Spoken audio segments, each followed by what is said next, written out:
میں ہم جو ہے کچھ چیزیں توحید کے تعلق سے اور کچھ چیزیں جو ہے شہادت جس کو ہم کہتے ہیں گواہی دینا، اس کے معنی اور مفہوم کے تعلق سے کچھ باتیں دیکھیں گے۔ اور ہم سب جانتے ہیں کہ کوئی انسان مسلمان ہوتا ہے تو دو چیزوں کی گواہی دیتا ہے، ایک کہ اللہ کے سوائے کوئی معبود برحق نہیں، اور دوسری یہ کہ محمد صلی اللہ علیہ وسلم اس کے بندے اور رسول ہیں۔ یہ دو چیزیں جو ہے گواہی کا حصہ ہوتی ہے، اس کو شہادت بولتے ہیں، شہادتین بھی بہرحال بولتے ہیں۔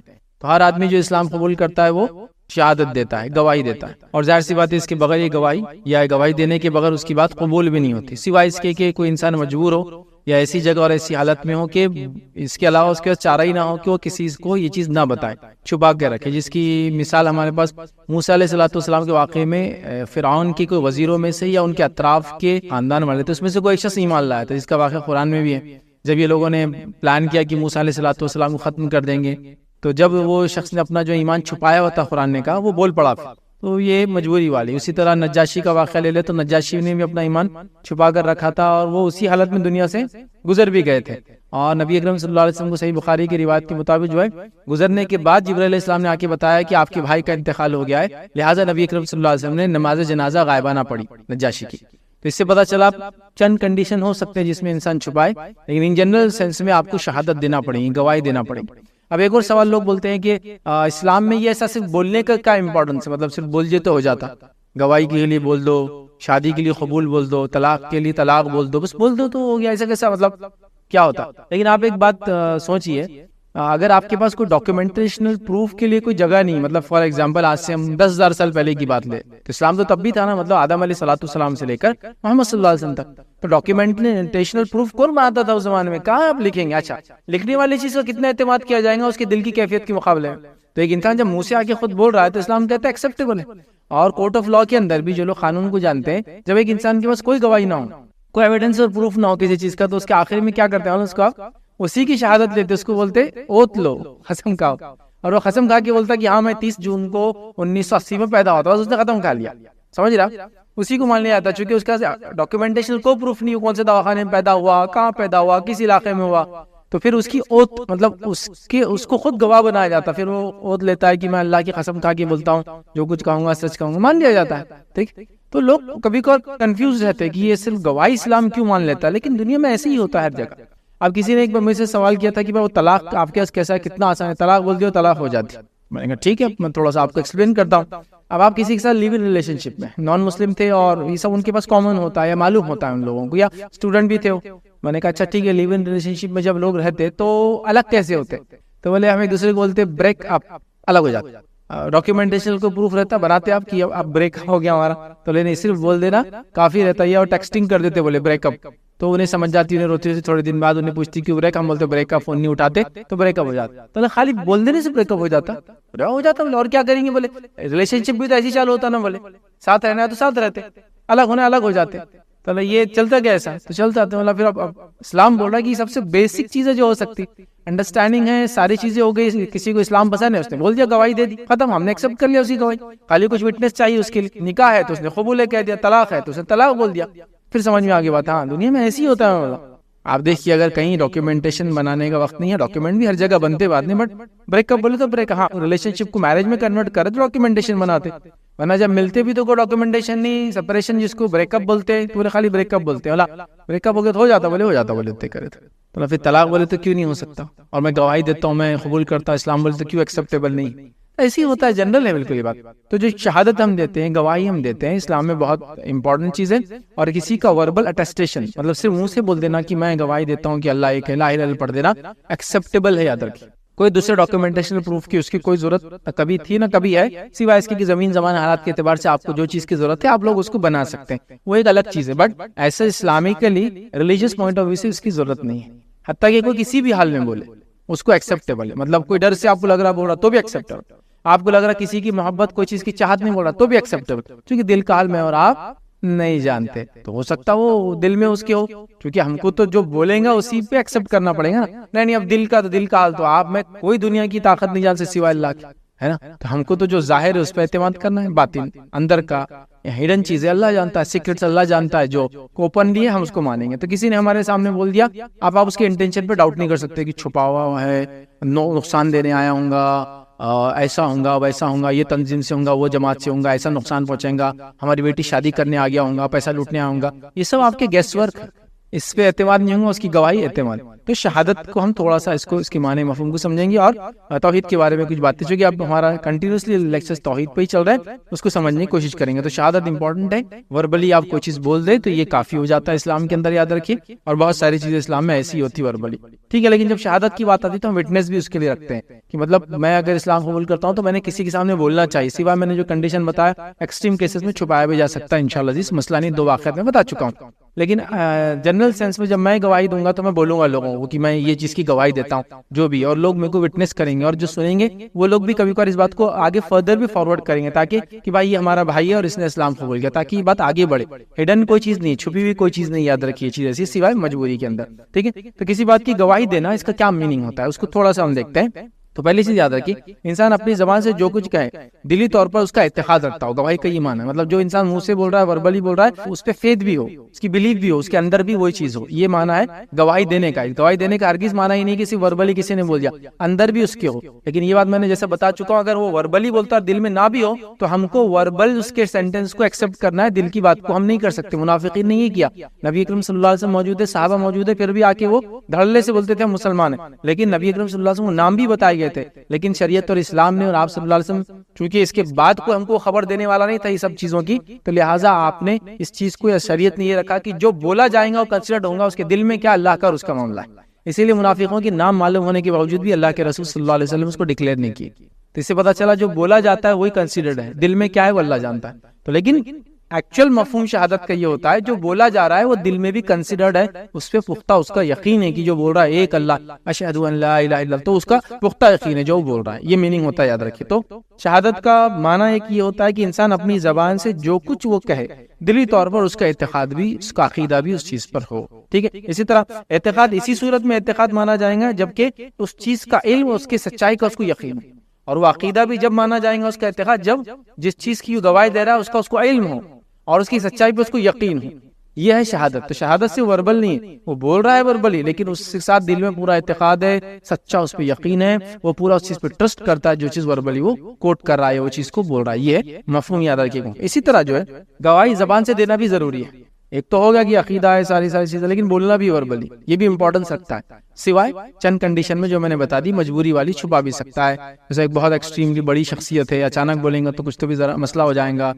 نجاشی اگر چھپا کے نہیں رکھتا تو مسلمانوں کی جانوں پہ خطرہ ہوتا، ہو سکتا وہاں کوئی رائٹ ہو جاتا، وہ علاقے میں مسلمانوں کے خلاف لوگ ہو جاتے کہ ہمارے بادشاہ کو تم نے آگے کنورٹ کر دیا، ہے نا. تو نجاشی کا چھپانا، اسی طرح موسیٰ علیہ السلام کے زمانے فرعون کے اس وزیر کا چھپانا بھی ضروری تھا، تاکہ اندر کیا چل رہا پتا چلے، کچھ گڑبڑ ہوگی تو دبا سکے، ٹھیک ہے. اسی طرح سورہ یاسین کے اندر وہ حبیب جو نجار تھا اس نے بھی اپنا ایمان چھپا کے رکھا تھا، لیکن جب دیکھا کہ وہ لوگ بھی کو قتل کرنے پہ آ گئے تو اس نے بھی اپنے اعلان کر دیا اور لوگ اس کو قتل کرنے میں لگ گئے اور انبیاء وہاں سے بحفاظت نکل گئے. تو مجبوری والی کنڈیشن میں چھپانا بھی بہرحال ہم کو کئی واقعات سے ملتا ہے. لیکن عام اعتبار سے سچائی کا یقین ہو، اعتقاد ہو، دل میں بولے اور اس چیز کو وہ منہ سے بھی وربلی اٹیسٹیشن کرے، تو گواہی زبان سے دینا بھی ضروری ہے. اسی کے ساتھ ساتھ یاد ہے کہ تیسری چیز جو ہم یاد رکھیں گے وہ یہ ہے کہ اس بات سے دوسروں کو اطلاع کرنا بھی ضروری ہے کہ میں نے گواہی دی. یہ بھی اس کا شہادت کا ہی پارٹ ہے. اگر میں کسی چیز کی گواہی دے رہا ہوں تو ٹھیک، زبان سے بول رہا ہوں، دل میں یقین کر رہا ہوں، بٹ میں نے لوگوں کے سامنے بولنا چاہیے اس چیز. اسی لیے جب کوئی انسان اسلام کی طرف آتا ہے، اسلام قبول کرتا ہے، حق کو قبول کرتا ہے، تو یہ شہادت لوگوں کے سامنے دیتا ہے نا، قاضی کے سامنے، جج کے سامنے، میجسٹریٹ کے سامنے. آج کل جو پروسیس ہوتا ہے جو بھی ہے، مطلب جہاں بھی الگ الگ لاز ہوتے ہیں، لا آف دی لینڈ الگ الگ ہوتے ہیں. ہمارے ملک میں نہیں، کسی بھی ملک میں، دنیا کے ہر ملک کے الگ قانون ہوتے ہیں. کسی ملک میں تو کوئی چیز کی ضرورت نہیں ہوتی، آپ لوگوں میں بولتے کافی، جیسے یو ایس ہو گیا، یوروپ ہو گیا، یہاں آپ ایتھسٹ رہو، مسلمان بنو، کچھ بھی بنو، ان کو کوئی آپ کے ریلیجن سے پرواہ نہیں، ریلیجن کا کوئی کالم بھی ان کے پاس نہیں آتا ہے. آپ کو جو بننا ہے، جیسے رہنا ہے رہو، تو یہاں آپ کو کچھ بھی نہیں کرنا ہے. بٹ لیکن مسلم کمیونٹی کو، لوگوں کو معلوم ہونا چاہیے کہ آپ نے گواہی دی. تو یاد رکھیے گواہی کے اندر یہ بھی ہے کہ دوسروں کو اطلاع کرے، ٹھیک ہے. اور زبان سے بولنا بھی ضروری واجب ہے، دوسروں کو اطلاع کرنا بھی ضروری ہے. اور جن کے سامنے گواہی دی جاتی وہ لوگ بھی ان ریٹرن کسی اور کو بول سکتے یہ بات، کیونکہ یہ بھی گواہی کا حصہ ہے نا کہ ہمارے بھائی نے اسلام قبول کیا، یا وہ آدمی نے گواہی دی، یا وہ آدمی شہادت پڑھ رہا ہے، اس نے حق کو قبول کر لیا، وہ بھی انٹرن اس کو بول سکتے ہیں. تو اس سے جو علماء لکھتے ہیں، اس سے یہ معلوم ہوتا ہے پہلی چیز جو ہے شہادت کے اندر یہ معنی ہے، میں اس کا اعتقاد رکھتا ہوں کہ میں دل میں بھی اس کو مانتا ہوں، دوسرا معنی وہ لکھتے ہیں کہ میں زبان سے بھی اس کا اقرار کرتا ہوں کہ یہ چیز ایسی ہے، تو پھر وہ وربلی اس کو بولتا ہے، ٹھیک ہے۔ اور تیسرا معنی ہے میں اس کی خبر بھی دیتا ہوں آپ کو اور آپ دوسروں کو پہنچا سکتے ہیں، یہ بھی اس میں معنی ہے۔ تو گویا شہادت کے اندر ہی چیزیں اس کا پارٹ ہے، یاد رکھیں، جس میں سے زبان سے بولنا، دل میں رکھنا، یہ ایک انسان پرسنل لیول پہ رکھ سکتا ہے اگر اس کو جان کا ڈر ہو، تو بس اتنا ہے۔ باقی چیزیں جب بھی وہ کریں گے تو ڈسکلوز ہوں گی، اوپن ہوں گی، ایک جنرل ماحول میں تو یہ ساری چیزیں ہوں گی۔ تو گواہی کے اندر گواہی بھی آ گئی، اعتقاد بھی آ گیا، اقرار بھی آ گیا، اور ساتھ میں نے خبر بھی دے دی کہ بھائی لوگوں کو پہنچا بھی دیا کہ میں نے ایسا ایسا یہی کیا۔ تو یاد رکھیے یہ سارے معنی اس کے اندر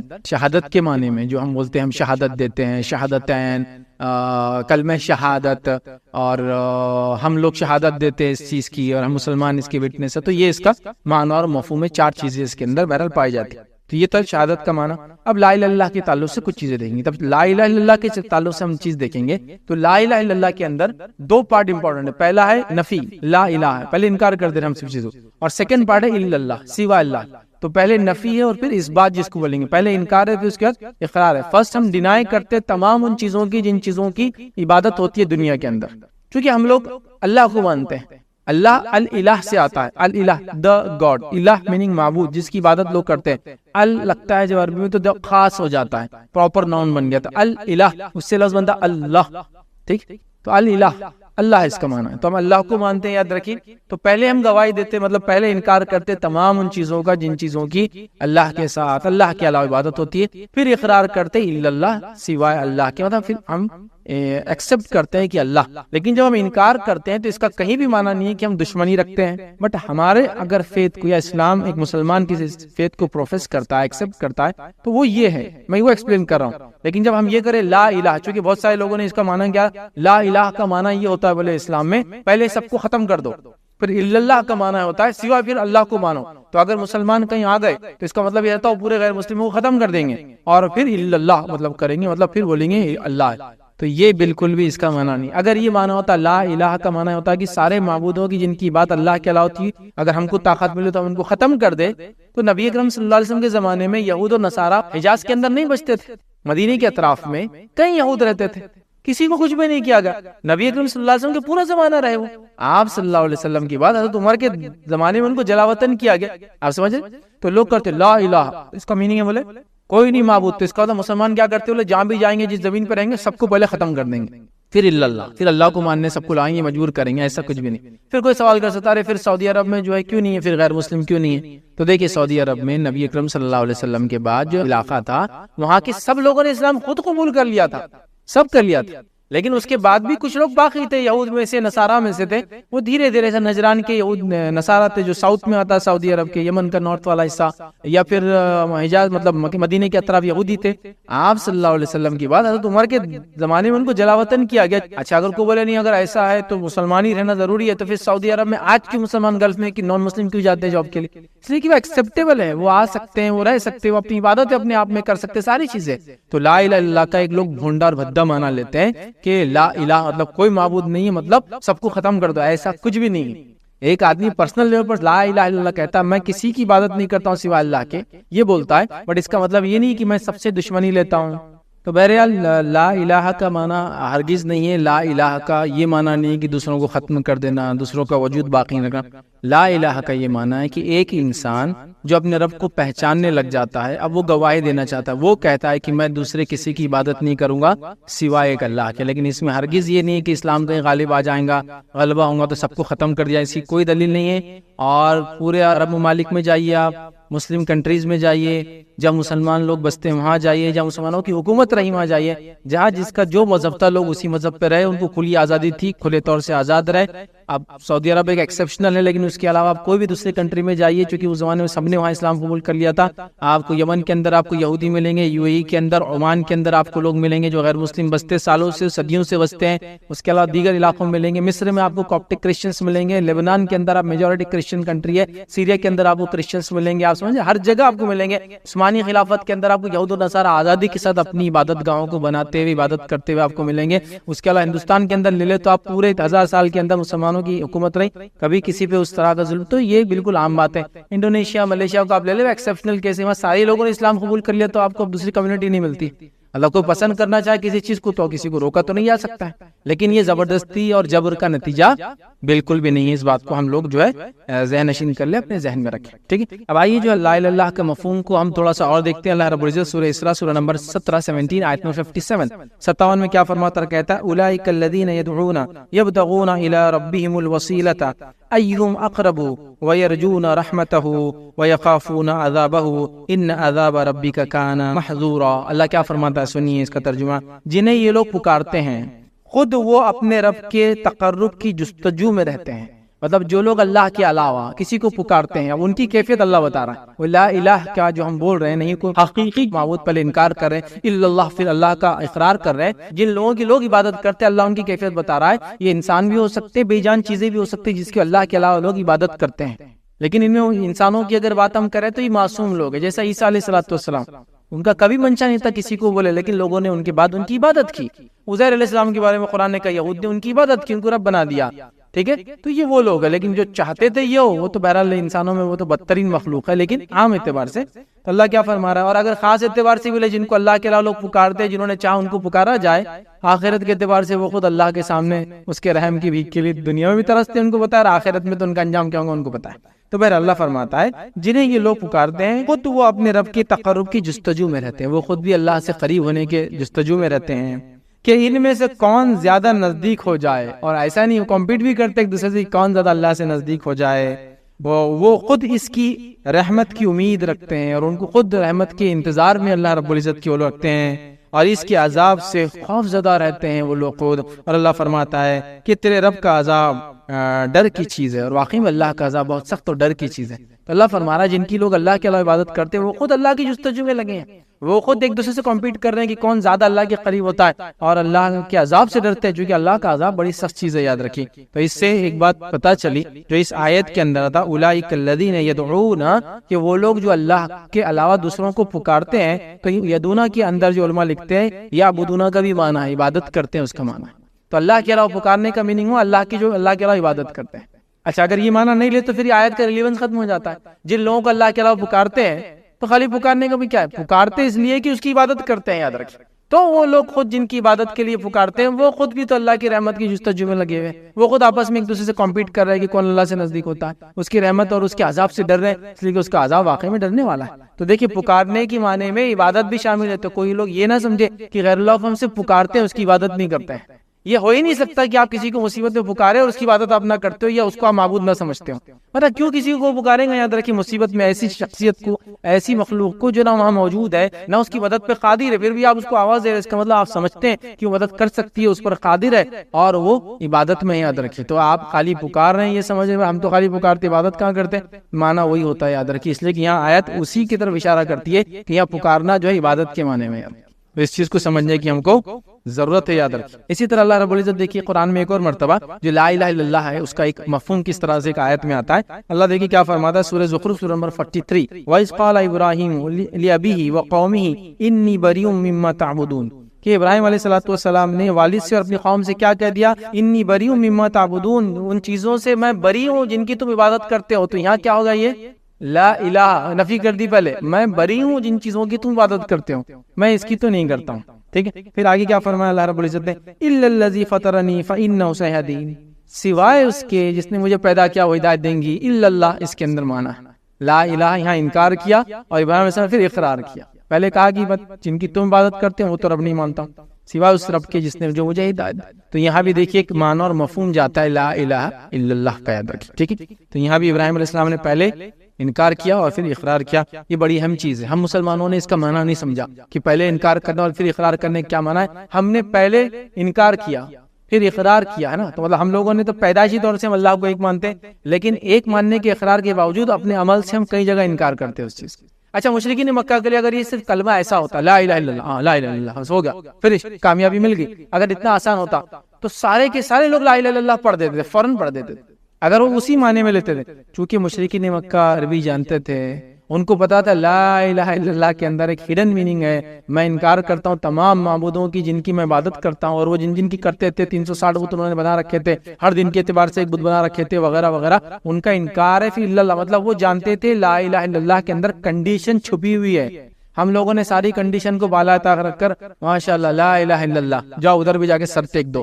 لا الہ الا اللہ، جاؤ ادھر بھی جا کے تم مانگ سکتے ہو، لا الہ الا اللہ، اللہ کے علاوہ دوسروں کو پکارنا کوئی شرک نہیں ہے جی، اس میں کیا غلط ہے؟ لا الہ الا اللہ کہنے کے بعد غیر اللہ کے نام کا ذبح کرنا، اس میں کیا غلط ہے؟ اللہ کا نام کو لے کے تو کر رہے ہیں۔ اگر اتنا آسان ہوتا تو مشرکین مکہ کے لیے کیا مشکل تھا؟ جبکہ چلو شروعاتی دور میں تو ہو سکتا مشکل ہوگا، کیونکہ شروعاتی دور میں نبی اکرم صلی اللہ علیہ وسلم چند صحابہ ایمان والے تھے، جبکہ اسلام پاور میں آ رہا تھا، مطلب وہ دیکھ رہے تھے آپ صلی اللہ علیہ وسلم مدینہ چلے گئے اور آگے بڑھتے جا رہے، پھر بھی نہیں بولا۔ اگر خالی اتنا آسان ہوتا تو بول کے پولیٹیکلی موومنٹ میں جوائن ہو کر اپنی بینیفٹ لے سکتے، جیسے منافقین نے لیا۔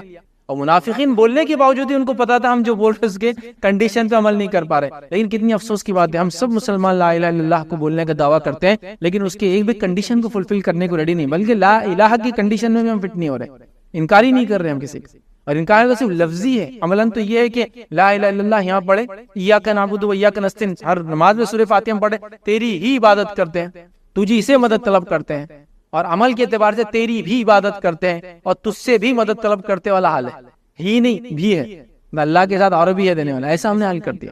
تو بول ایک چیز رہے، عمل سے ایک چیز ہے، تو سمجھنا چاہیے، یاد رکھیے۔ تو یہاں دیکھیے انہوں نے بھی انکار کیا اور پھر اس کا اقرار کیا، تو یہ چیز کو سمجھنا ضروری ہے کہ ہم اللہ کے علاوہ کسی اور کی عبادت نہیں کرتے ہیں، اللہ کے علاوہ ہم کسی کی عبادت نہیں کریں گے، اللہ کے علاوہ ہم کسی کی عبادت نہیں کر سکتے ہیں۔ اللہ ہی ہمارا خالق، مالک، رازق سب کچھ ہے، یاد رکھیے، زندگی دینے والا، موت دینے والا، ہر مسئلے کو اگر وہ دیتا ہے تو ہر مسئلے کا حل بھی وہی دیتا ہے، مسئلہ اس لیے دیتا ہے، مصیبت اس لیے دیتا ہے کہ ہم کو آزمائے جو ہم نے دعویٰ کیا ایمان کا، اور بدلہ بھی پھر اسی کو ہم کو دیتا ہے جب ہم اس کے سامنے عاجزی کرتے ہیں، آہو بکا کرتے ہیں، گڑ گڑاتے ہیں اور جو ہے گزارشات کرتے ہیں، پھر وہ ہمارے مسئلے کا حل بھی دیتا ہے، اور جب دعائیں کرتے ہیں تو تین میں سے کسی ایک شکل میں ضرور قبول کرتا ہے، جو مانگا گیا وہ دے دیتا ہے، جو مانگا گیا اس کے بدلے کو مصیبت ٹال دیتا ہے، یا تو جو مانگا گیا اس کے بدلے آخرت میں بڑا اجر دے دے گا۔ فائدہ ہی فائدہ ہے مومن کا، اگر وہ سمجھ لے جو کچھ ہو رہا ہے ست خیر اور اچھا اور بھلائی کی شکل میں ہی ہو رہا ہے، یاد رکھیے۔ اب انسان ہونے کے ناطے بہت ساری چیزیں ہم سمجھ نہیں پاتے، وہ ایک الگ چیز ہے، لیکن ہر چیز میں خیر ہے، ہر چیز رب کی طرف سے۔ لوگوں نے کانسیپٹ کو شروع میں نہیں سمجھا، اور کچھ لوگوں نے کیا کیا، بولے اللہ تعالیٰ تو پاکیزہ ذات ہے، مبارک ذات ہے، سب کچھ اچھا کرنے والی ذات ہے، تو نعوذ باللہ انہوں نے کیا کیا، ایک ذات اور کریٹ کر دی اور کہا کہ یہ ہے نیکی کا دینے والا اور یہ ہے برائی کا دینے والا، اور انہوں نے ایول کو، شیطان کو بھی لا کے رب کے مقابلے میں کہا دو معبود ہیں، ایک برائی دیتا ہے دنیا میں اور ایک اچھائی دینے والا ہے۔ انہوں نے یہ کہا چونکہ ان کو یہ سمجھ میں نہیں آیا کہ اچھائی برائی ایک ہی ذات کی طرف سے کیسی آ سکتی ہے، لیکن میں آپ کو خالی سمپل سینس میں، اب ہمارے پاس وقت نہیں، صرف اتنا سمجھا دو، اچھائی برائی ایک ہی ذات کی طرف سے آتی ہے، چونکہ ایک سکے کے دو پہلو ہوتے ہیں۔ ایک مثال دیکھیے، بات سمجھاتا ہوں، چور نے چوری کی، جس کے پاس چوری ہوئی اس کا نقصان ہوا، اس کو تو غم ہوا، چور کو خوشی ہوئی، اس کو مال مل گیا۔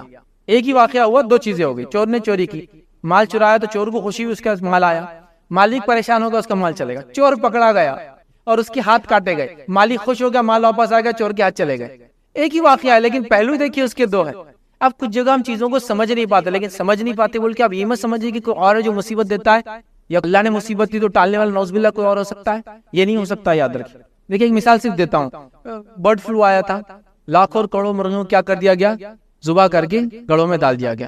اب مرغی اپنے لیول پہ سوچ رہی ہے انسان کتنا ظالم ہے، ہم لوگوں کاٹ کے ڈال رہا ہے۔ انسان کی حکمت یہ بول رہی ہے کہ اس کو یہ کرے بغیر مسئلے کا نکلنے والا نہیں ہے، تو اللہ ہی جانتا ہے، یاد رکھیں۔ اس کی ذات اتنی حکیم ہے کہ وہ جانتا ہے انسان سے کب کیسا بیماری، مصیبت، پریشانی، دکھ، درد، موت کس کے ذریعے کیسے اس کو ٹیسٹ لینا ہے، اور کیا اس کے لیے، اس کے اور اس کے آنے والی جنریشن کے لیے بیٹر اور فائدہ مند ہے۔ ہم لوگوں کا کام ہے اس کو قبول کرے اور اسی ذات کو آواز دے ہر بار، یاد رکھیے۔ یہ میں نے اس لیے کلیئر کیا کہ لوگ بولتے مصیبت ہے، اب اللہ کی طرف سے تو ہے نا ماں، آپ کیسا اس کو ٹالیں گے، تو ایسا نکالا لوگوں نے، مجھے بتایا، یاد رکھیے۔ میں واقعہ سنانا نہیں چاہتا ہوں اور نہ ہی آپ کو پریشان کرنا چاہتا ہوں، نہیں ہنسانا چاہتا ہوں آپ کو اس معاملے میں۔ اتنے واقعے کہ جس کی کوئی انتہا نہیں، اتنے بھی فالتو چیزیں کہ ایک مرتبہ تو ایک صاحب درد دے رہے تھے، درد دیتے تھے، بولنے لگے میرا بھی درد اس علاقے میں ہوتا تھا، ان کا بھی ہوتا تھا، تو درد دیتے تھے، بولنے لگے بھائی وہ لوگوں کو مت چھڑو جو ادھر کے درس میں جاتے ہیں، وہ اللہ والے ہیں، بولے ان کو چھوڑو مت، وہ اللہ والے ہیں، بولے، اور اپن بابا والے ہیں، بولے اپن اپنے طرف سے مانگتے رہو، وہ اپنے طریقے سے مانگ رہے، بولے ان کا ذرا بڑا معاملہ ہے، بولے اللہ ہائر اسٹیج پہ چلے گا عبادت کی،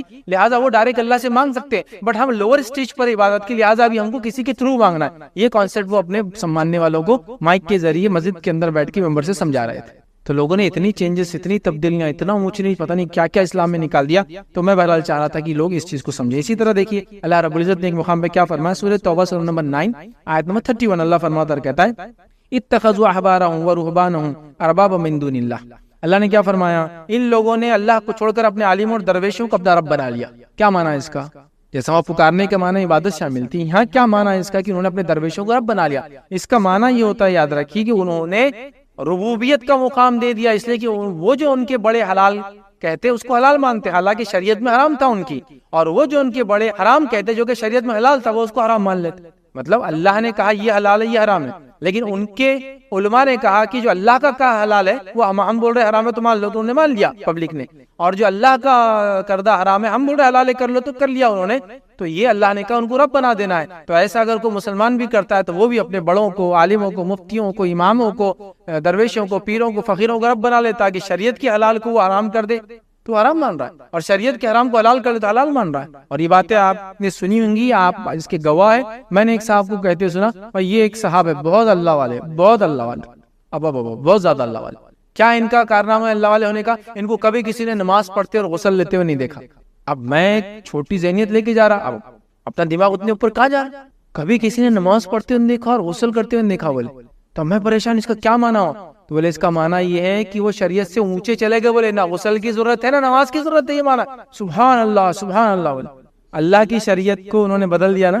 نبی اکرم صلی اللہ علیہ وسلم آخر وقت تک چل نہیں پا رہے ہیں، کسی کے کاندھے پر ہاتھ رکھ کے نماز کو جا رہے ہیں، یہ بول رہے ہیں کہ ان کو ضرورت ہی نہیں، یہ اس مقام پر جا چکے ہیں۔ یہ ہے اپنے درویشوں کو، اپنے بڑوں کو رب بنا دینا، عالموں کو۔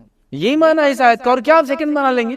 عدی بن حاتم یہ آیت سن رہے تھے جب نبی اکرم صلی اللہ علیہ وسلم نے پڑھی، وہ پورا واقعہ میں اس میں نہیں جا رہا ہوں۔ جب عدی نے یہ آیت سنی تو انہوں نے کہا اللہ کے رسول صلی اللہ علیہ وسلم ہم کبھی ان کی عبادت نہیں کرتے تھے، عبادت بولتے کیا سمجھ رہے عدی کہ ہم نماز پڑھ رہے ان کے سامنے، سجدے کر رہے ان کے سامنے؟ نبی اکرم صلی اللہ علیہ وسلم نے کہا نہیں یہ نہیں، کیا انہوں نے شریعت کے حرام کو حلال کہا تو تم نے مان لیا؟ تو کہا مان لیا۔ اور کیا انہوں نے شریعت کے حلال کو حرام کہا تم نے مان لیا؟ کہا۔ تو کہا یہ عبادت ہے ان کی۔ اور آج کتنے لوگ ایسا شرک کر رہے ہیں مسلمانوں میں سے، دیکھ لیں آپ۔ کوئی کہہ رہا فلاں مقام پہ گئے تو نماز کی ضرورت نہیں، فلاں درجے میں پہنچ گئے تو اس کی ضرورت نہیں، فلاں درجے میں طہارت کی ضرورت نہیں، فلاں درجے میں زنا کا کوئی مسئلہ نہیں، سب حلال ہو جاتا، فلاں درجے میں کیا ہے؟ شریعت کا حرام حرامی ہوتا قیامت تک، کیونکہ اب کوئی وہی آنے والی نہیں۔ تو اس بات کو ہم سمجھے۔ تو یہاں دیکھیے عبادت کا معنی ہے حلال کو حرام اور حرام کو حلال سمجھ دینا کسی کے بولنے پر۔ تو یہ بات کو بھی ہم سمجھ میں رکھیں کہ توحید کے اندر یہ بھی خلل ہوتا ہے۔ اسی طرح اللہ رب العزت سورہ بقرہ سورہ نمبر 2 آیت 165 میں دیکھیے کیا فرمایا، سنیے، وَمِنَ النَّاسِ مَن يَتَّخِذُ مِن دُونِ اللَّهِ أَندَادًا يُحِبُّونَهُمْ كَحُبِّ اللَّهِ وَالَّذِينَ آمَنُوا أَشَدُّ حُبًّا لِلَّهِ۔ اللہ فرماتا ہے، کہتا ہے بعض لوگ ایسے بھی ہیں جو اللہ کے شریک اوروں کو ٹھہرا کر ان سے ایسی محبت رکھتے ہیں جیسے اللہ سے محبت رکھنے کا حکم ہے، اور ایمان والے اللہ کی محبت میں بڑے سخت ہوتے ہیں۔ تو یہاں دیکھیے اللہ تعالیٰ نے وضاحت کی کہ کچھ لوگوں میں لوگ ہیں اللہ سے جیسی محبت کرنا چاہیے ان سے محبت کر جن کو اپنا شریک ٹھہراتے اللہ کا۔ تو پتہ ہی چلا شدید محبت جو ہے شرعی اعتبار سے، چونکہ محبت عبادت ہے، وہ صرف کس سے ہونا چاہیے؟ اللہ سے۔ محبت کا تقاضا یہ ہوتا ہے کہ جس نے جو ذات نے ہم کو جو چیز بولی، جو بولا گیا اس پہ عمل کیا جائے، یہ تو محبت اس کو بولتے ہیں۔ جس سے انسان محبت کرتا ہے وہ جو پسند کرتا ہے اس کو پسند کرنا چاہتا ہے، وہ جیسا بولے ویسا ہونا چاہتا ہے، اس کے جیسا وہ کام کرنا چاہتا ہے، یہ تو تقاضا ہے نا محبت کا۔ کسی بھی قسم کی محبت، انسان کو اپنے والدہ سے محبت ہے، ان کی اطاعت کرنا چاہتا ہے وہ، یہ اس کا تقاضا۔ انسان کو کسی لڑکی سے محبت ہے، لڑکی کسی لڑکے سے شرعی بنیاد پہ، تو وہ اس کے لیے خیر اور خواہی اور اچھائی کے لیے کرنا چاہتے ہیں۔ کسی انسان کو دوسرے انسان سے محبت دین کے لیے، تو وہ جو اس جیسا ہونا چاہتا ہے، سمجھے آپ، تو محبت کا تقاضا ہے۔ لیکن یہاں کیا ہوتا ہے، لوگوں نے جو ہے اللہ کے علاوہ جن کی عبادت کرتے ہیں ان سے ایسی محبت بنا لی جیسا حق صرف اللہ کے ساتھ محبت کرنے کا۔ تو یہاں اللہ رب العزت یہ بات بتا رہا ہے، یاد رکھیے، تو اللہ سے محبت میں کسی کی مساوت نہیں ہو سکتی، ایکوالٹی نہیں ہو سکتی۔ اللہ سے محبت خالص یاد رکھیے اللہ کے لیے۔ جو اللہ کی جیسی محبت کسی اور سے کرے گا یا اللہ کے ساتھ کسی اور سے ویسی محبت کرے گا، دونوں بھی شرک کے اس میں آئیں گے۔ حرام کو حلال سمجھنے والا بھی آ گیا، شدید محبت جو اللہ سے انہیں کوئی اور کرے گا وہ بھی اس کے اندر آ گیا۔ اسی طرح ہم نے اور بھی چیزیں دیکھی، یاد رکھی، تو ان چیزوں کو سمجھنے کی ضرورت ہے۔ پکارنا آ گیا، اس میں عبادت شامل ہے، کوئی پکارتا ہے تو ان چیزوں کو سمجھنے کی یاد رکھی بہت ضرورت ہے۔ آئیے اللہ تعالیٰ کیا فرماتا ہے کہ محبت یاد رکھی عبادت کی قسمیں، اور میں نے اس کی تفصیلات باہر رکھ دی۔ تو اگر کوئی انسان اللہ کے علاوہ کسی اور سے اللہ جیسی محبت کرتا ہے، یاد رکھی وہ بھی شرک ہوتا ہے۔ نبی اکرم صلی اللہ علیہ وسلم نے دیکھی کیا فرمایا اس تعلق سے، ایک حدیث ہے، آپ نے فرمایا، صحیح مسلم کی روایت ہے، جس شخص نے لا الہ الا اللہ کہا اور انکار کیا ان چیزوں کا جن کی عبادت اللہ کے علاوہ ہوتی ہے، یاد رکھیے، تو حرام ہو گیا اس کا مال اور اس کا خون اور اس کا حساب اللہ پر۔ مطلب وہ مسلمان ہو گیا اور اس کا خون اور اس کا مال دوسرے پر مسلمان پہ حرام ہے، اور اس کا معاملہ صرف اللہ پر۔ تو یہاں کیا ہو گیا، اقرار کا اعتراف اس نے کر دیا کہ اس نے مسلمان ہے، یاد رکھیے، اور اس نے معبودان باطلہ کا کفر کر دیا۔ چونکہ دیکھیے دو چیزیں، لا الہ الا اللہ، نہیں کوئی معبود سوى اللہ کی کہہ دے، انکار بھی کیا اور اقرار بھی کر لیا، تو اس کا خون اور وہ ہم پہ حرام ہو گیا۔ یاد رکھیے خالی اتنا کہہ دینے سے اس کے لیے یاد رکھیے جس کافی ہوگی، یاد رکھیے۔ اور لا الہ الا اللہ کی تشریح میں یاد رکھیے بہت ساری باتیں علماء نے لکھی ہے، میرا چھوٹا سا مقصد تھا کہ اس کا شہادت کا معنی کیا ہوتا ہے اور عبادت کے اندر اور کیا کیا چیزیں آتی میں آپ کے سامنے رکھوں۔ اسی طرح یاد رکھیے شرک کی اقسام ہم نے پچھلے اس میں دیکھا، شرک اکبر ہے، شرک خفی ہے، اور شرک اصغر کے تعلق سے ہم نے دیکھا۔ یاد رکھیے یہ تمام چیزوں کو بھی آپ نے ذہن میں رکھے، یاد رکھیے یہ صرف الفاظ نہیں ہیں، اس کے پیچھے بہت سارے معنی ہیں، اور توحید ایک صرف لفظ نہیں ہے، اور لا الہ الا اللہ صرف ایک کلمہ نہیں ہے، اس کے پیچھے بہت سارے تقاضے، ان تقاضوں کو بھی ہم پورا کرنے کی کوشش کریں۔ تو آج کے اس جو ہم نے لیکچر دیکھا اس کے اندر ہم چاہ رہے تھے میں آپ کو شہادت کا معنی بتاؤں، جس کے اندر 4 چیزیں ہم نے دیکھی، اور ساتھ میں اللہ کی توحید کے بارے میں کچھ اور سمجھاؤں، ورنہ لوگ سمجھتے ہیں غیر اللہ کو پکارنا شرک نہیں، اس لیے کہ صرف پکارنا ہے، لیکن ہم نے دیکھا پکارنا عبادت کے معنی میں لیا جاتا ہے، محبت کے معنی میں۔ دیکھیے حرام کو حلال سمجھنا صرف کسی اور کے بولنے پر جو کہ شریعت نے بتایا حرام اور حلال ہے، تو یہ بھی شرک ہو جاتا ہے، یاد رکھیے۔ تو بہرحال کہیں ہوا ہے، اور اس کی تفصیلات آنے والے لیکچرز میں ہم لوگ اور ڈیٹیل میں دیکھیں گے، کچھ چیزوں کے لیے اور ان ڈیپتھ ہم جا کے اس کو سمجھنے کی کوشش کریں گے۔ اللہ رب العزت سے دعا ہے کہ اللہ سبحانہ وتعالی ہم تمام کو توحید کو سمجھنے اور عمل کرنے کی توفیق عطا فرمائے، اور شرک کی قباحت سے ہمیں جو روکے، اور توحید کے تمام شرائط کو پورا کر کے اس پر کھرے اترنے کی توفیق عطا فرمائے۔ وآخر دعوانا الحمدللہ رب العالمین، سبحان ربک رب العزت عما یصفون وسلام علی المرسلین والحمدللہ رب العالمین۔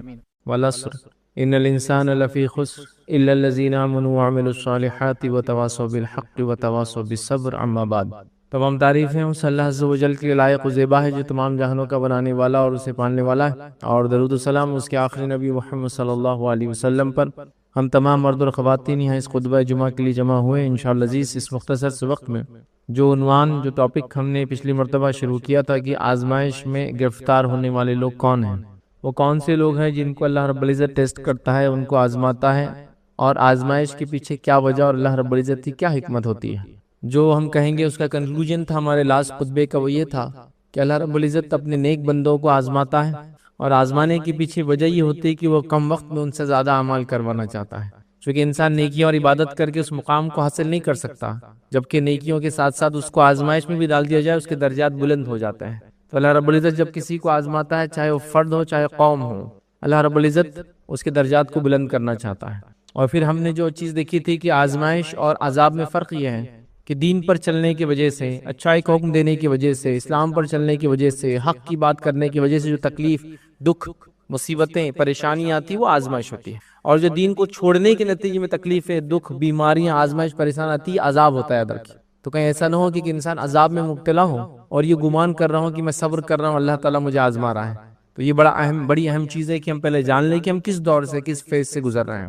بہرحال پھر ہم نے یہ دیکھا تھا آخری بات یہ کہ اللہ رب العزت نے انبیاؤں کو آزمایا، اور اس شدید درجے تک، اس لیول تک وہ آزمائے گئے کہ وہ پکار اٹھے کہ اب اللہ کی مدد کب آئیں گی۔ اللہ رب العزت نے اعلان کیا اور فرمایا الا ان نصر اللہ قریب، یقیناً اللہ کی مدد بہت قریب ہوتی ہے، یاد رکھیے۔ لیکن اللہ کا اپنا ایک طریقہ ہوتا ہے، ایک سنت ہے جس طریقے سے وہ لوگوں کو آزماتا اور ٹیسٹ کرتا ہے۔ بہرحال تو ہم نے یہ دیکھا تھا، اور کچھ انبیاؤں کے ہم نے مثالیں بھی دیکھی تھی، اور کچھ حالات پر ہم نے تبصرہ بھی کیا تھا۔ اب آئیے آزمائش سے جو لوگ گزر رہے ہیں، آزمائش میں جو مبتلا ہے، وہ لوگ کیا کریں، یا ایسے لوگوں کے لیے ہم کیا کریں۔ اب یہ بات دونوں کے لیے ہے، یا تو وہ آدمی خود آزمائش سے گزر رہا ہے، یا وہ جو آزمائش سے گزر رہا ہے آپ اس سے اتنے قریب ہے کہ وہ آزمائش کا اثر آپ پر بھی آ رہا ہے۔ جیسے مثال کے طور پہ اولاد کا بیمار ہو جانا، اس کے لیے تو آزمائش ہے، لیکن والدین کے لیے بھی ٹیسٹ ہو جاتا ہے، حالانکہ وہ بیماری مبتلا نہیں ہے، لیکن وہ ایسے آزمائش میں پڑ سکتے کہ ایموشنل ان کو تکلیف ہو رہی ہے۔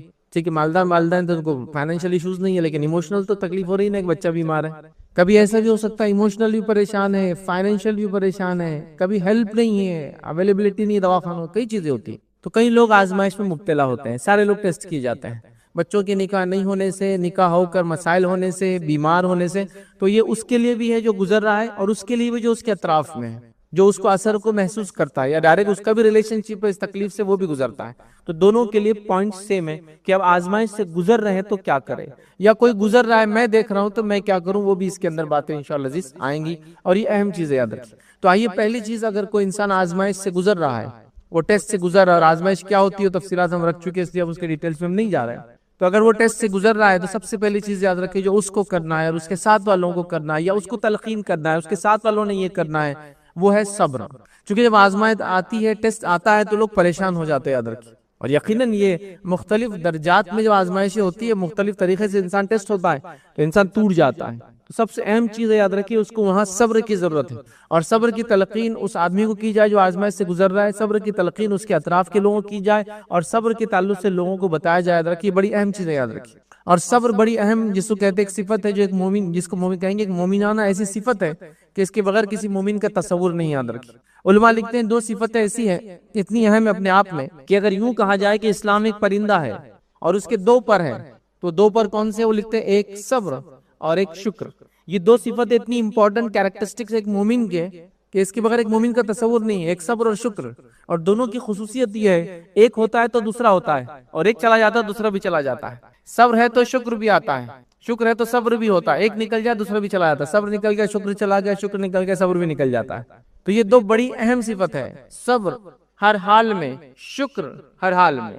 تو بہرحال صبر والی صفت یاد رکھیں. صبر کو یاد رکھیے، ہم کو اللہ رب العزت نے مانگنا نہیں ہے، چونکہ اگر ہم صبر کو مانگیں گے تو ہم آزمائش کو مانگ رہے ہیں اللہ رب العزت سے. لیکن جب حالت آ جائے تو اللہ سے دعا کرنا ہے کہ اس حالت سے مجھے گزار دے، اور اس کے گزرنے کے لیے جو صبر چاہیے اس کی مجھے توفیق عطا فرما دے.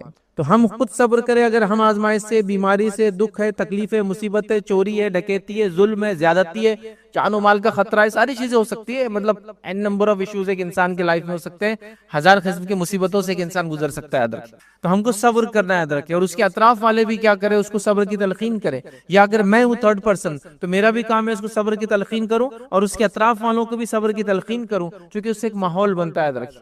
اور صبر یاد رکھیں، اس کے لیے ہم واقعات کو یاد کر سکتے ہیں. الگ الگ تکلیفیں، الگ الگ واقعات موجود ہیں جس کو پڑھ کر ہمیں صبر آتا ہے. اس لیے کہ کبھی کبھار ایک انسانی ہیومن ٹینڈنسی، ایک فطرت ہے کہ وہ چیزوں کو دیکھ کر سیکھتا بھی ہے.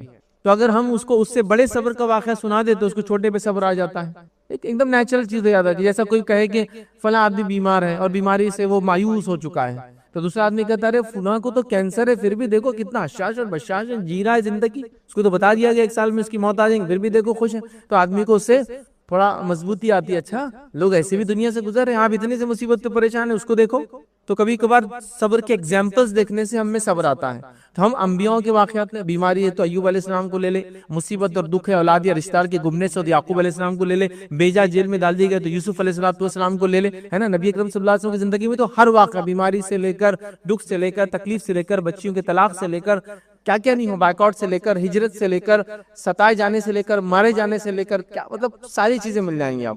تو سائیکولوجیکل جو فزیکل چیزیں ہوتی ہیں اس سے بھی انسان کو تکلیف ہوتی ہے، صبر کرنا پڑتا ہے. اور کبھی سائیکولوجیکلی نبی اکرم صلی اللہ علیہ وسلم کی 2 بیٹیوں کا بھی شادی ہوئی تھی، لیکن ابھی ودائیگی نہیں ہوئی تھی.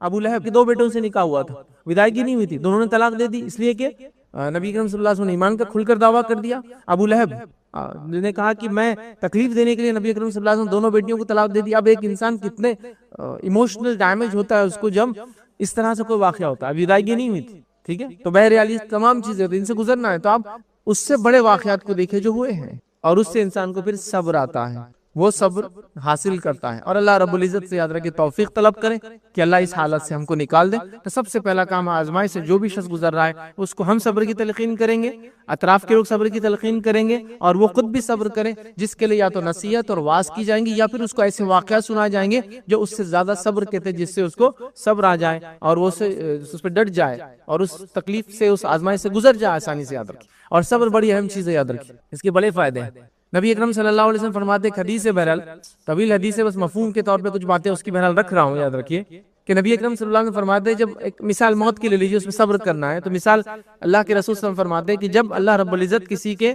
بیٹے کو موت دے دیتا ہے، مطلب ایک انسان والد حیات ہے اور بچہ اس کا مر گیا، تو چھوٹا بچہ جس کا انتقال ہو جاتا ہے، تو اللہ تعالیٰ فرشتوں کو بلاتا ہے اور پوچھتا ہے کہ اے میرے فرشتوں، تم نے کیا میرے بندے کی جو بیٹے کی روح نکال لی؟ تو فرشتے کہتے ہیں ہاں آپ کا حکم تھا، ہم نے اس کی روح نکال لی. تو اللہ تعالیٰ پوچھتا ہے پھر اس نے کیا کیا، اس کے بارے میں حالانکہ اللہ سب جانتا ہے. تو وہ کہتے ہیں اللہ اس نے تیری حمد اور تعریف کی، تیری بڑائی بیان کی، الحمدللہ کا اس نے. تو اللہ تعالیٰ فرماتا ہے جاؤ اس کے لیے جنت میں ایک گھر بنا دو، اس کا نام رکھ دو بیت الحمد. تو بچے کی موت پر صبر کیا، نتیجے میں بیت الحمد پایا. دیکھ رہے ہیں آپ. تو صبر بڑی اہم چیز ہے، یاد رکھیں صبر بڑی اہم چیز ہے. تو یہ ایسی چیز ہے، یاد رکھیں اس کا بدلہ سوائے جنت کی کچھ نہیں ہے. ایک روایت میں آپ نے فرمایا جب اللہ تعالیٰ بندے کی 2 نعمتوں کو چھین لیتا ہے، جس سے روایت میں علماء لکھتے ہیں آنکھیں مراد ہیں. ایک انسان اندھا ہو رہا ہے اب، تو اللہ تعالیٰ جب اس کی نعمتوں کو چھین لیتا ہے اور اس پہ وہ صبر کرتا ہے تو اس کا بدلہ سوائے جنت کے اور کچھ نہیں ہے. آنکھیں جاری ہے کہ انسان کی تو وہ صبر کرا نہیں اللہ بس تیری طرف سے تھا بینائی چلی گئی کوئی مسئلہ نہیں تو اس کو سوائے جنت کے اور کچھ بدلہ نہیں ہے. تو ایک بیماری کے نتیجے میں اس کو جنت ملی, ایک موت کے بدلے میں اس کو جنت ملی ہے نا, جنت میں گھر ملا. تو یہ بڑی اہم چیز ہے. تو صبر کے بدلے ریٹرنز بہت ہیں. اللہ تعالیٰ جس کو کہتے بڑا قدردان ہے اپنے بندوں کے معاملے میں, اور وہ ذرہ مطلب چھوٹی چھوٹی چیزوں کو بہانہ بنا کے ان کی مغفرت اور ان پر رحم کرنا چاہتا ہے. تو ہر اوکیجن, ہر ایونٹ, ہر حالات, ہر آزمائش کو ہم ریوارڈ گیننگ جس کو کہتے ہیں بدلہ لینے, اللہ سے اجر لینے کا موقع بنا سکتے ہیں. دیکھیے بچے کی موت پر صبر, بیت الحمد, آنکھوں کے جانے پہ صبر, جنت ہے نا. تو کئی چیزیں ایسی اور میں لاتعداد چیزیں کہہ سکتا ہوں, سمجھ رہے ہیں. تو لہٰذا صبر بڑی اہم چیز ہے. تو صبر بہرحال ایک اپنے آپ میں ٹاپک ہے اور آپ کو دیکھنا ہے تو آلریڈی میرا ریکارڈیڈ ٹاپک ہے صبر کا بیان. بہرحال پہلا کام صبر. دوسرا کام کیا کرے, یاد رکھیں اللہ سے مدد طلب کرے. دوسرا اہم کام ہم لوگ کیا کرتے ہیں, صبر ٹھیک ہے کر بھی لے کبھی تو وہ بھی نہیں کرتے ہیں. اللہ سے مدد طلب کرنا چھوڑ کر پہلے اسباب کے لیے بھاگنا شروع کر دیتے ہیں. اسباب کے لیے, جیسا مثال کے طور پر ایک انسان اچانک کھڑے سے گر گیا, تو آپ کہیں اللہ کا تذکرہ کرے, ذکر کرے, اللہ اکبر سبحان اللہ, اس کو کیا ہو چکا ہے یا اللہ اس کے ساتھ حالات وہ کر, اور پھر بھاگے بھی. ہمارے پاس وہ اللہ سے مدد طلب کرنا چھوڑ کر سب کچھ ہو رہا ہے, بآخر جب فری ہو رہے تھے مدد طلب کرے. وہ اپنے نفس کو عادت ڈالے, سب سے پہلے دعا, سب سے پہلے دعا. جیسے مثال کے طور پہ آپ نے کوئی حادثہ دیکھا, ہاں بس کیا ہوتا حادثہ دیکھے تو ارے باپ رے اماں کے پتہ نہیں کیا کیا الفاظ ادا کرتے ہیں, اللہ اکبر. تو پہلے اللہ کو یاد کیا, یا پھر فون لگاؤ, ایمرجنسی بلاؤ, ڈاکٹر کو بلاؤ, دواخانے لے کے بھاگو, سب ہے سب ہے, لیکن چند جملے اللہ کے ذکر کے کرے اور پھر آگے بڑھے. ہر مصیبت پہ دعا, ذکر, اللہ کو یاد کرنا, مدد طلب کرنا, یہ سب سے اہم چیزیں. اس کے بعد سارے اسباب ڈھونڈیں آپ, مطلب اس سے نہیں روکا جا رہا کہ کسی کا ایکسیڈنٹ ہو گیا تو آپ صرف ذکر ہی کرتے بیٹھیں گے, نہیں, اسباب سارے ڈھونڈیں. آپ اللہ کا ذکر کرتے ہوئے اسباب کی تلاش میں فوراً لگ جائے. لیکن ہوتا یہ کہ اسباب تلاش کی جاتے اور اللہ کو یاد کرنا, دعا کرنا بھول جاتے ہیں ہم لوگ. میں اگر کسی کو دیکھ رہا ہوں تو دعا کروں اس کی مصیبت ہٹنے کے لیے, میں ایک تھرڈ پرسن. جو لوگ ڈائریکٹ انوالو ہے اس مصیبت میں, جیسا اس کے رشتہ دار وغیرہ وہ ڈائریکٹ دعا کرے چونکہ ان پہ مصیبت آئی ہے. جو شخص سے یاد رکھے اس کا بھی یہی کام ہے, اگر وہ ہوش اور حواس میں تو اللہ کا ذکر کرے, اللہ کو یاد کرے, اللہ سے مدد طلب کرے کہ اس حالت سے مجھے نکال, اور بعد میں سارے اسباب کو تلاش کرے, چونکہ اسباب کو تلاش کرنا بھی سنت اور یہ بھی تقدیر کا حصہ ہے. ٹھیک ہے. تو بہرحال دوسرا کام جو سب سے اہم کرنا ہے, یاد رکھیے اللہ سے مدد طلب کرنا. باقی مدد تو ہم خود کرتے ہی, نیچرل وے, یاد رکھیں. لیکن اللہ سے مدد کے بعد یہ بڑی اہم چیز ہے, اللہ اکبر, یا اللہ اس مصیبت کو ٹال دے, اور پھر شروع آپ جو پھر اب اسباب یہ وہ اٹھانا بھاگنا دواخانہ سب کرتے رہیے, لیکن اللہ سے مدد سب سے پہلے طلب کیجیے. ہم لوگ کیا کرتے ہیں, اللہ سے مدد طلب نہیں کرتے, یاد رکھیں, چونکہ ہمارے پاس وہ تربیت وہ ٹریننگ گھروں سے ملتی نہیں, یاد رکھیں. میں افسوس ساتھ کہہ رہا ہوں, ایسی کتنی ماں ہیں جو کسی دکھ اور مصیبت پہ اللہ کو یاد کرتی چلا کر, یا چیخ رہے ہیں, چلا رہے ہیں, نہیں چلا رہے ہیں, ماں کو پکار رہے ہیں, باپ کو پکار رہے ہیں, مدد کے لیے پکار رہے ہیں, رب کو نہیں پکار رہے ہیں سب سے پہلے. تو بچہ تربیت نہیں پاتا ہے ماں سے, کہ ایک ماں ہے اس کو جب دیکھتی ہے کوئی پریشانی اللہ اکبر کہتی ہے, سارے بچے اللہ اکبر کہنے والے رہیں گے, ہر دکھ مصیبت پہ یہ الفاظ پہلے نکلیں گے, پھر سارے کام کریں گے. ہمارے پاس وہ معاملہ نہیں ہے. تو تربیت سے شروع نہیں ہوتا ہے, نہ مطلب ہمارے بچوں کے ایسے نظم ہے جہاں جا کر وہ سیکھے کہ کیا کرنا ہے. نتیجتاً یاد رکھے جو چیزیں ماحول سے اثرات سے آتی وہ ہمیں نہیں پائی جاتی. تو لہٰذا یہ کام کرنا ہے, اللہ سے مدد طلب کرنا. مصیبت اور آزمائش, دکھ اور تکلیف, بیماری اور ظلم اور ستم, سب میں اللہ سے مدد طلب کرنا ہے, دعا کے ذریعے, ذکر و اذکار کے ذریعے, اور اس کے بعد سارے اسباب اختیار کرنا ہے. اس سے میں نہیں روک رہا ہوں, لیکن پہلا کام کرنا ہے اللہ سے مدد طلب کرنا ہے. اور مختلف حالات میں مختلف انبیاءوں نے مختلف دعائیں کی ہیں. دعاؤں کی ایک بہترین کتاب ہے سعید بن علی بن وحف القحطانی کی حصن المسلم. ویسے حصن المسلم نام سے کئی کتابیں, لیکن یہ بڑی مستند کتاب ہے. 300 سے زیادہ دعائیں ہیں, ہر دکھ مصیبت تکلیف کے اندر بھی, اور ساتھ میں نماز روزہ وغیرہ سب ہے اس کے اندر. انہوں نے سارا ڈے ٹو ڈے لائف میں جو چیزیں آتی سب کور کی, پاکٹ سائز میں آتی رکھے. اس میں انبیاءوں کی دعائیں ہیں. جب موسیٰ علیہ السلام مالداری سے نکل کر ایک مصر میں کیس شروع ہو گیا, دوڑ کر بھاگ کر جو ہے پہنچے, تو وہاں آپ نے ایک دعا کی اپنے غربت کے ہٹانے کے لیے, ہے نا, مدد کے لیے اللہ, چونکہ اب سب کچھ جا چکا تھا ان کا, تو وہاں دعائیں. یونس علیہ السلام مچھلی کے پیٹ میں ایک مصیبت میں ہے, جانور نے نگل لیا ہے, ہاں ایک دعا کر رہے ہیں. تو آپ کو یہ دعائیں ملیں گی, انبیاءوں کی مختلف دعائیں مختلف حالات پر, تو آپ کو ساری دعائیں ملیں گی. یہ دعائیں سب سے مضبوط, سب سے جامع دعائیں, یہ وہ دعائیں جو اللہ کے سب سے محبوب بندے انبیاء نے کیے, جو اللہ رب العزت نے ان کو تربیت دی تھی. یہ دعاؤں کو چھوڑ کر بھی ہم پاس مسئلہ عجیب و غریب دعائیں ہم نے پتہ نہیں نکالی. تو مستند دعائیں, ثابت شدہ دعائیں, اور اس کے علاوہ اگر عربی نہیں آتی تو اپنی زبان میں دعائیں, کوئی مسئلہ نہیں, یہ بھی کوئی مسئلہ نہیں. لیکن انسان کو عربی نہیں آتی ہے. جو دعا وہ کر سکتا ہے دعاؤں سے معاملہ شروع کریں گے. یا اللہ ہماری مدد کر, یا اللہ اس مصیبت کو ٹال دے, یا اللہ ہمارے ساتھ آسانی کا معاملہ کر, یا اللہ اس مصیبت کو برداشت کرنے کا صبر عطا فرما, اور پھر آگے کام شروع ہو جائیں گے. تو دوسرا کام اللہ سے مدد طلب کرنا دعا اور اذکار کے ذریعے. تیسرا کام یاد رکھیں, جو آزمائش سے گزر رہا ہے اس کے لیے یاد رکھیں ڈٹ کر ہمت سے اس آزمائش کا سامنا کرنا. ڈٹ کر اور ہمت سے اس آزمائش کا سامنا کرنا یاد رکھیں. یہ بڑی اہم چیز ہے, کیونکہ کبھی کبھار آزمائشیں آتی ہے, وہ ہمارا ٹیسٹ ہوتی ہے اور ہم ہمت ہار جاتے ہیں. یہ اطراف کے لوگوں کا کام ہوتا ہے. اس شخص کا بھی ظاہر سی بات ہے کوشش کرنا چاہیے ایسا کرے, لیکن کبھی انسان ٹوٹ جاتا ہے تو ان کے اطراف کے لوگوں کا کام ہوتا ہے اس کو ہمت دلائے کہ ڈٹ کر اس مصیبت سے آپ کو گزرنا ہے, پریشان مت ہوئیے. دنیا میں کئی لوگ ایسی مصیبتیں آئی اور گئی, رب العزت نے مصیبت دی ہے تو وہی ٹالنے والا ہے. آپ بس صبر کیجئے, اللہ سے اجر طلب کیجئے, اور حالات انشاءاللہ سے گزر جائیں گے. ہر مشکل کے بعد آسانی کا ایک مرحلہ اللہ لاتا ہے نا. یہ سب چیزیں ان کو کرنا ہے. لیکن ہمارے پاس ایسے لوگ یا وہ خود انسان یا ایسے لوگ موجود نہیں جو اس کو ہمت دلائے کہ ڈٹ کر اس مصیبت کو سامنا کرنا ہے. اسباب کو تلاش کرتے ہوئے نہیں دلایا جاتا ہے. ہمت توڑنے کی باتیں کی جا رہی ہیں. جہاں انسان بیمار ہے وہاں موت کے واقعے سنائے جا رہے, مطلب بتا دیا جا رہا ہے کہ اب یہ جانے والے ہیں. ایسا نہیں ہوتا, ہمت دلانا چاہیے. اللہ رب العزت سے ایک آس بولتے ہیں نا اردو میں, آس رکھنا چاہیے, ایکسپیکٹیشن رکھنا چاہیے. یہ نہیں کہ ایکسیڈنٹ ہو تو مرنے والے, فلاں ہو تو مرنے والے, بیمار ہو تو مرنے, ایسا نہیں ہوتا ہے. کئی بار ہم نے دیکھا کہ ایک ول پاور ہوتا ہے. جب انسان ڈٹ جاتا ہے کسی مصیبت کے سامنے, رب العزت اس کو نکلنا آسان کر دیتا ہے. اس کو ہم ول پاور بولتے ہیں. اس کے اندر سے ایک طاقت اس نے لگا دی, ہمت نہیں ہارا, لڑ گیا بیماری سے, گزر گیا اس فیز سے, لڑ لیا اس ظلم سے, گزر گیا اس ظلم کے فیز سے, غربت کے فیز سے. زندگی میں ساری چیزیں ہو جاتی ہیں لیکن وہ ہمت چاہیے. آج کل ہم دیکھتے ہیں ہمت دلانے والے لوگ نہیں ہیں, ہمت حاصل کرنے والے لوگ نہیں ہیں. ذرا سی مصیبت پہ لوگ اپنی جان لے رہے ہیں. جان لینے کے بارے میں سوال کر رہے ہیں, کیا ایسی مصیبت میں جان لے سکتا ہوں؟ اللہ رحم کرے انسانیت پر کہ لوگوں نے ایسے قوانین بنا دیے. دنیا کے ایسے کئی ملک ہیں, اور اللہ ہمارے ملک پہ بھی رحم کرے, یہاں ایسا قانون اب بننے جا رہا ہے, یاد رکھیں, جس میں اجازت ہوگی کہ اگر تکلیف آپ کو زیادہ لگتی ہے تو آپ خود اپنے آپ کو ختم کر لے سکتے ہیں. اس کو مرسی ڈیتھ بولتے ہیں. دنیا کے کئی ممالک میں یہ لیگل ہے. لوگ وہاں جاتے ہیں, انجیکشن لیتے ہیں زہر کا اور مر جاتے ہیں. لیگل ہوتا ہے, پورا دواخانے میں جاتے ہیں, اپنی وصیت لکھ دیتے ہیں, لیٹ جاتے ہیں اور مر جاتے ہیں. بہت بری بات ہے. چونکہ ہمت ہار جاتے ہیں مصیبتوں سے, دکھ سے, بیماریوں سے, تکلیف سے, بڑھاپے سے, بچوں کی جو ہے نافرمانیوں سے, کچھ بھی لائف میں دیکھیے کیسے کیسے لوگ اور کیسے کیسے حالات سے گزرتے ہیں. میں نہیں جان سکتا ہوں یا بتا نہیں سکتا ہوں. وہ ٹوٹ جاتے ہیں, ٹوٹ کر بکھر جاتے ہیں, بکھر کر ڈپریس ہو جاتے ہیں, ڈپریس ہو کر ان کو برے خیالات آتے ہیں, اور کبھی مرنے کی سوچتے ہیں, مار دینے کی سوچتے ہیں, وغیرہ وغیرہ وغیرہ. تو یاد رکھیے یہ نہیں کرنا ہے, ہمت دلانا ہے اس کو. لوگ عجیب و غریب ایسے حالاتوں سے, دکھ سے, تکلیفوں سے نکلے ہیں, جن کی سٹوریز, جن کی کہانیاں پڑھ کے آپ متاثر ہوں گے کہ دیکھو اللہ تعالیٰ نے کیسا ان کو صبر دیا, کیسے نکلے اس دکھ سے. ہم نے بھی ہمت کرنا چاہیے. تو ہمت مت توڑیے لوگوں کی. حتیٰ کہ آپ کو بتا دیا جائے کہ اب کوئی چانس نہیں ہے, اس میں بھی اللہ رب العزت اچھا گمان رکھیے. حسن زن یہ بہت بڑی عبادت ہے, معلوم آپ کو. اللہ سے اچھا گمان رکھنا یہ عبادت ہے اپنے آپ میں. چونکہ بدزنی, بدگمانی رکھنے سے گناہ ملتا ہے, چونکہ وہ کئی چیزوں پہ آپ کو عمل کرنے لگاتی ہے. تو یہاں حسن زن عبادت ہے. اور اللہ کے رسول صلی اللہ علیہ وسلم نے فرمایا, بندہ جیسا گمان رب کے ساتھ کرتا ہے, رب اس کے گمان کے ساتھ ہوتا ہے. تو حسن زن رکھیے اللہ رب العزت سے. ہر حالت سے انشاءاللہ عزیز گزر جائیں گے آپ. کوشش تو کیجئے, لڑیے حالات سے. اطراف والے بھی ہمت دے. بیماری ہے تو بیماری سے کیسے لوگ شفا یاب ہوئے اس کے واقعات سنائیں, موت کے قصے نہ سنائیں ان کو, شفا یاب کیسے ہوئے اسے سنائیں. اس کے بعد اگر کچھ حالات اونچ نیچ ہوتے ہیں تو یہ بھی بتایا کہ حالات اونچ نیچ ہو سکتے ہیں, لیکن اس میں صبر کرنا ہے, چونکہ اس کا بدلہ جنت ہے انشاءاللہ. یہ ساری چیزیں یاد رکھ, ہمت دلانے والی بات ہے. بہرحال ہمارے پاس اس کی بڑی کمی ہے, نہ عورتیں نہ مرد. ہمت دلانے کے بعد ہمت توڑنا اور چور چور کر دینے کی بہرحال حرکتیں لوگ کرتے ہیں. بہرحال سمجھنے کی ضرورت ہے. تو وہ انسان بھی ہمت رکھے, اطراف والے بھی ڈٹ کر اس کو ہمت کے ساتھ اس تکلیف اور مصیبت کو اٹھانے کی جو ہے نصیحت کرے. چوتھی چیز یاد رکھیے, اللہ سے اس کا اجر طلب کرے.